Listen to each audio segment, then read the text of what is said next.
Hello, welcome to Limerick Museum. My name is Matthew Potter and I'm the curator, and I want to welcome you here today to talk to you about the wonderful collection of GAA memorabilia we have here. I'm delighted also to be collaborating with Sporting Limerick on this project, and in particular due to the COVID-19 crisis, it's great that we can speak virtually about this particular collection. Since 1888, Limerick has won a total of 10 senior All-Ireland finals. This is because the 1887 All-Ireland football final was actually played on the 29th of April 1888. Many of us would be surprised to learn that Limerick's first All-Ireland was in fact in football. And Limerick won 2 All-Ireland football finals in 1887 and in 1896. In fact, it wasn't until 1897 that Limerick won its first All-Ireland hurling final, and this win was then followed by further wins in 1918, 1921, 1934, 1936, 1940, 1973 and of course 2018. Since 1913, almost all All-Ireland finals have been played at Croke Park, and until 1922 counties were represented by their club champions, not by a team drawn from the entire county. On the 18th of April 1916, only a week before the outbreak of the Easter Rising, the death occurred in Dublin of Frank Deneen, the only person to be both president and secretary in the history of the GAA. A native of Ballylanders, County Limerick, he had also been responsible for the GAA's acquisition of Croke Park in 1913. Deneen's career was only one example of the prominence of Limerick in the GAA and the GAA in Limerick. Indeed, 1916 was an extraordinary year for Gaelic games in the county. Limerick was represented by 2 separate county teams affiliated to 2 separate organisations, and the secretary of the GAA County Board was jailed for demanding that 2 policemen pay the admission fee to a match like everyone else. The Gaelic Athletic Association had been founded in Hayes Hotel, Thurles on the 1st November 1884.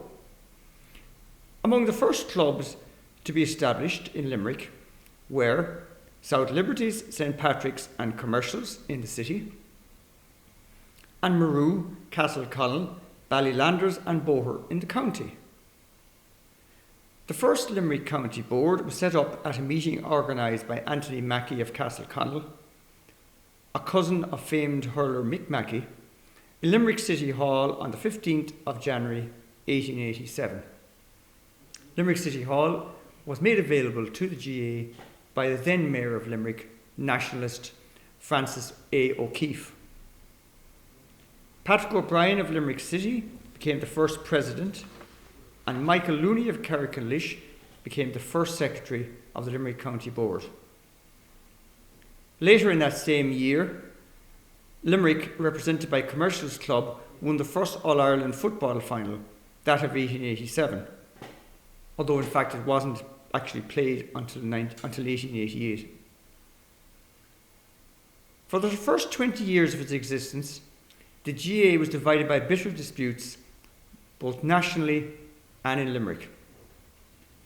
These were mostly caused by the role of the Irish Republican Brotherhood, also known as the Fenians, in the GAA. The IRB hoped to use the GAA both as a source of recruits and as a cover for their activities. From 1886 to 1888, the IRB took over the GAA Central Council, a move strongly opposed by the Catholic Church. In Limerick, Anthony Mackey, Patrick O'Brien and Michael Looney were all members of the IRB.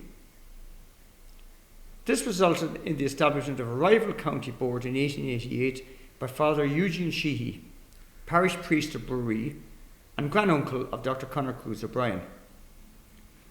Later, the parallel split also affected the GAA, and as a result, it went into a steep decline in the 1890s, both nationally and in Limerick. It was during this time that rugby took hold in Limerick City, filling the vacuum created by the GAA's decline.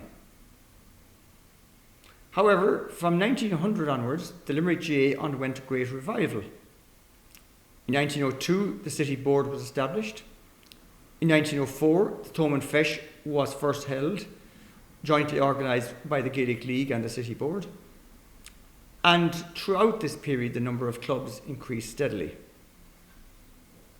My friend, colleague and fellow historian Tom Toomey has written extensively on the National Association of Gaelic Athletics Club, a rival national organisation that broke away from the GAA in 1915. He has told me that this dispute also affected Gaelic games in Limerick. In 1915, Fedamore Club made contact with the NAGAC and was followed shortly afterwards by Croom.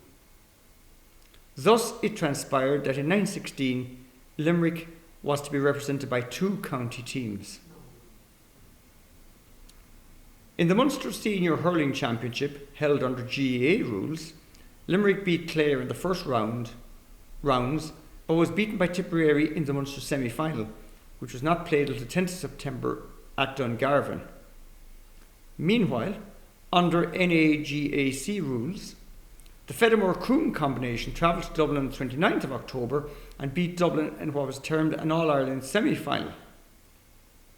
This qualified them for the NAGAC All-Ireland final, which was played at Wexford Park on the 10th of December against Wexford.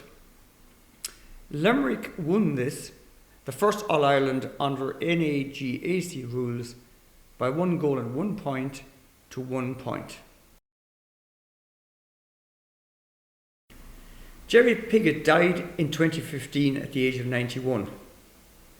Some years before his death, one evening in Herbert's pub on the Dublin Road near Lisnagrey, Gerry had told James Moran and Kevin Herbert of Ahan GAA that he would leave them his magnificent collection of GAA memorabilia. After his death, they decided to donate it to Limerick Museum in his memory rather than break up the collection. So it was that James Moran and Kevin Herbert met my predecessor, Brian Hodkinson, then curator of the museum, and donated the Gerry Piggott collection to Limerick Museum at the end of 2016. Here's the hurling used by Mick Mackey in the All-Ireland Senior Hurling Final of 1940. And who can forget Limerick's All-Ireland win in the Senior Hurling Final of 1973? This is Joe McKenna's hurling used on that occasion. Here we have a pennant from the same period depicting the entire team and actually giving the score: Limerick 121, Kilkenny 114, and the date and venue at Croke Park, Dublin, September the 2nd, 1973. And of course, before Limerick's wonderful All-Ireland win in 2018,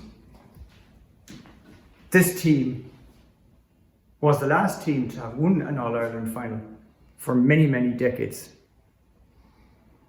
and thus acquired legendary status in Limerick GAA circles. What we have on display here represents only a fraction of the very extensive Gerry Piggott GAA collection, and we are very proud to be able to share these magnificent objects with the people of Limerick. So, for example, here is a very interesting and rare photograph of Limerick's 1887 first All-Ireland winning team, the Commercials GAA Club. They represented Limerick County at the final played on the 29th of April 1888 at Clonskee in Dublin. Then we have another very interesting image of Limerick's 1897 first All-Ireland senior hurling winning team, Kilfinnan GAA Club, again representing the county, and the final on this occasion was played on the 20th of November 1898 in Tipperary town. The 1918 All-Ireland senior hurling final wasn't played until the 26th of January 1919, And this was played, of course, in Croke Park, and on that occasion, Limerick was represented by Newcastle West GAA Club. I think this is a wonderful image here of the legendary brothers John Mackey and Mick Mackey, taken in 1940, at the time when Limerick was at the height of its All-Ireland successes. Here are two hurleys from that same period. The hurley used by Paddy Scanlon in the 1934 All-Ireland final, and the hurley used by Timmy Ryan in the 1936 All-Ireland final.